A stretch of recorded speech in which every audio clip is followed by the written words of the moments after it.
For the past few weeks, I've been transfixed by an ancient 2021 viral internet video. It depicts the characters Lightning McQueen and Mater from Disney Pixar's Cars involved in a troubling personal conversation. I will now play the clip for you in its entirety.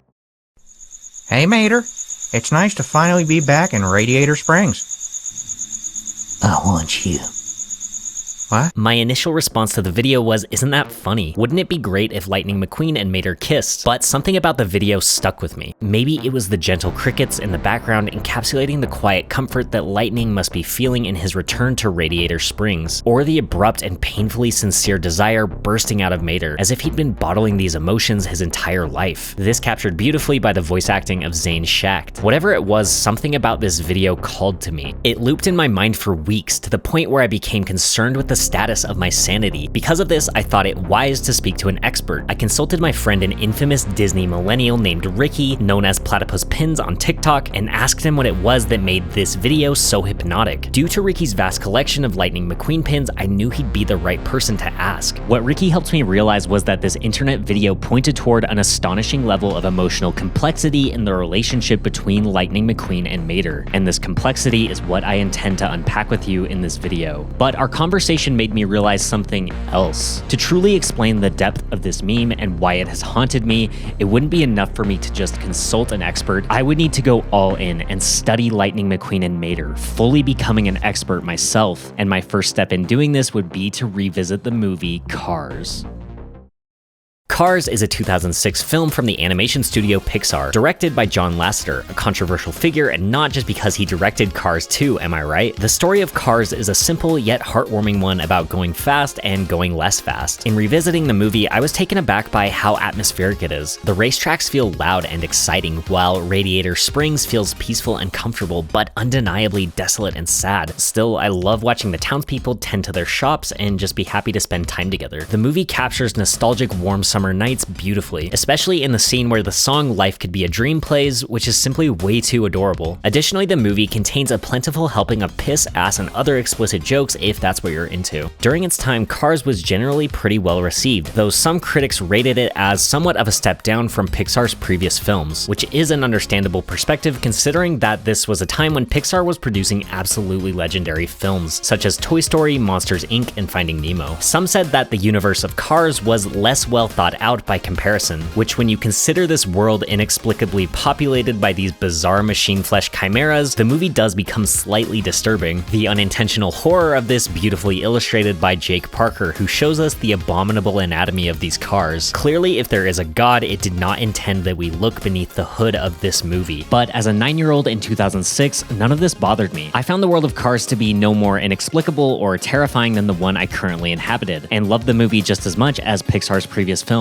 I think many my age or younger would agree with me on that, evidenced by the relatively recent proliferation of memes like the subject of today's video. It's clear that Cars had an impact on the kids who watched it, and one reason for this is that Lightning McQueen's story is legitimately pretty great.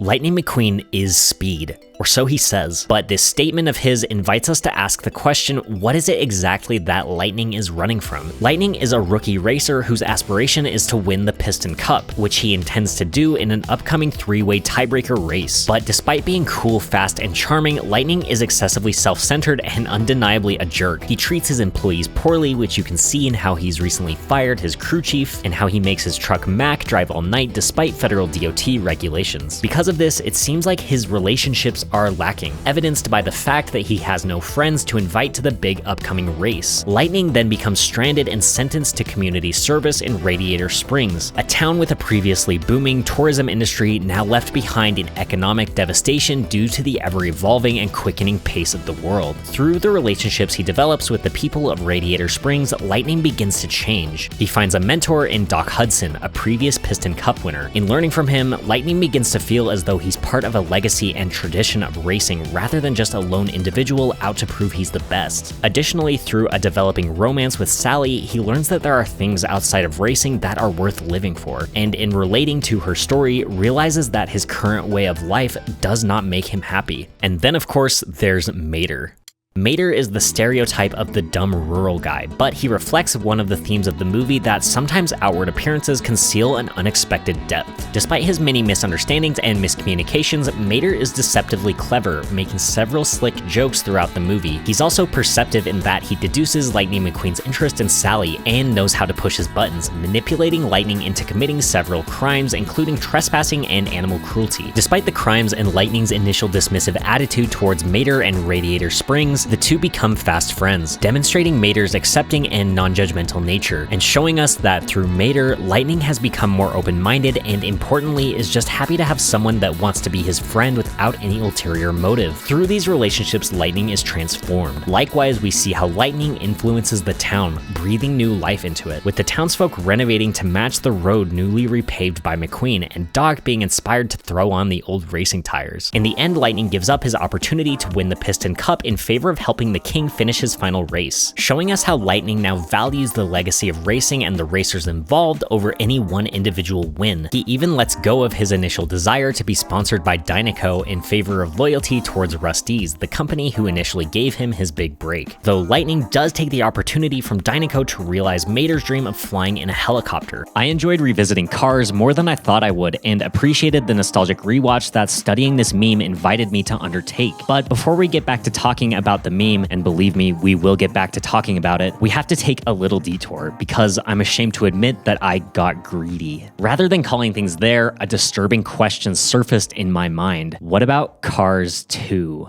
What if that movie wasn't as bad as I remembered? Besides, could I really call myself a Cars expert without dissecting this pivotal entry in the franchise? What would Ricky do in my situation? And after having revisited the film, I'm here to report the urgent news that 2011's Cars 2 is still not very good. But honestly, it wasn't the complete train wreck that I thought it would be. There is some stuff to like here. The movie is gorgeous to look at, beautifully animated and rendered with a variety of detailed and well-realized locations. And just the fact that Pixar went the route of making a straight-faced spy thriller centered around Mater as its protagonist is an idea bizarre enough to win my appreciation. The story is functional, and I think the reason why that's the best I can say about it is, for me, I didn't find Mater's journey to be especially impactful. Mater doesn't have a traditional character arc in this movie. He begins it feeling confident and competent and ends the movie also feeling confident and competent, but now with rocket boosters. The conflict for him comes from having that confidence shaken in the middle of the story. This happens when he seemingly pisses himself in front of a crowd of people, ruins Lightning McQueen's race through unbelievable levels of incompetence, and is told by a cool spy that everyone sees him as an idiot. The crisis for Mater, much like the crisis for a YouTuber with only 600 subscribers, is to prove to himself that he is a capable person and worthy of being treated with dignity. Mater accomplishes this by doing spy stuff, which sure, why not? On paper, this is fine, and this sort of steadfast character arc can absolutely work. Just look at the notoriously perfect film Paddington 2 for an example of this done well. Generally, how a story will accomplish this is by shifting focus to the supporting cast, showing us how their interactions with the main character transformed them. And Cars 2 does technically do this, it's just completely uninteresting in execution. At this point, I'll be honest with you and say I'm struggling to write about why, because this movie is so boring, but a true Lightning McQueen expert would not give up here. Basically, early in the movie, Lightning McQueen, Holly, and Finn doubt or disregard Mater in various ways. Mater does spy stuff and saves the day, disproving their initial assumptions, and because of this, they change their minds about him. And why I think these character arcs are uninteresting is that the change they undergo is totally surface level. Moving forward, we can imagine that they might be somewhat more accepting or less dismissive of others, which is nice, I suppose, but compare that to Cars 1, where the events of that movie influenced Lightning McQueen and even Doc Hudson to drastically change their orientation to life by the end of that story, to the point where they now feel like brand new characters. Despite how big and bombastic the events of Cars 2 are, because they have very little lasting impact on how any of the characters approach their lives, the movie feels totally inconsequential. Meanwhile, the film kills time through a spy plot involving a conspiracy to tarnish the reputation of environmentally friendly fuel in order to drive up the value of oil reserves, and this racing subplot where Lightning has to race this other car to prove he's the fastest. I'm not sure what to say about all of this other than it exists. Events happen. After giving Cars 2 a second chance, I'd say that on the surface, it's a movie that looks unbelievable and has a story that is mostly fine. But for me, because of the character writing, the experience of watching Cars 2 has nearly zero emotional impact, which makes the movie extremely boring. This was disappointing to me coming fresh off Cars 1, whose story I found to feel genuinely meaningful. Still, I did find it valuable to revisit Cars 2 because it advanced my Lightning McQueen and Mater expertise. But this movie did something far more important than just that. In reflecting on the somewhat bewildering existence of Cars 2, I came to understand that this movie held the key to my obsession with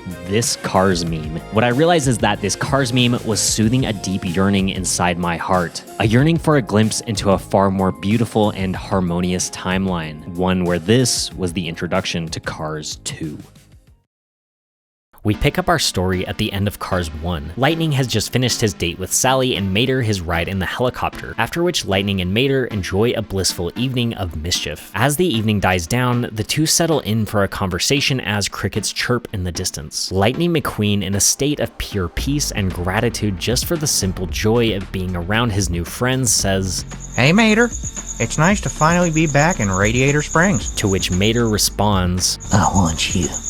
In this moment, Lightning's blissful and transformative week in Radiator Springs is now being totally recontextualized in his mind. Suddenly, he begins to see that his and Mater's friendship was not as simple and pure as he believed it was. Mater did want something other than to be around Lightning. He wanted to be in Lightning. Lightning's belief about what this relationship was is now crashing with the complicated, messy reality. As Lightning struggles to process what he just heard, all he can manage to get out is a sheepish, What? He finds his thoughts beginning to turn to Sally. How would things move forward with her now? This could be very awkward. Mater is both of their friends after all. Not only that, but it would be an awkward situation that Lightning wouldn't be able to avoid. Lightning has just committed to setting up his headquarters in Radiator Springs. He'll have no buffer zone from Mater. Lightning is beginning to feel that this new life he's found for himself is being pulled out from under his wheels. But Lightning feels something else surfacing from deep inside him. He notices a certain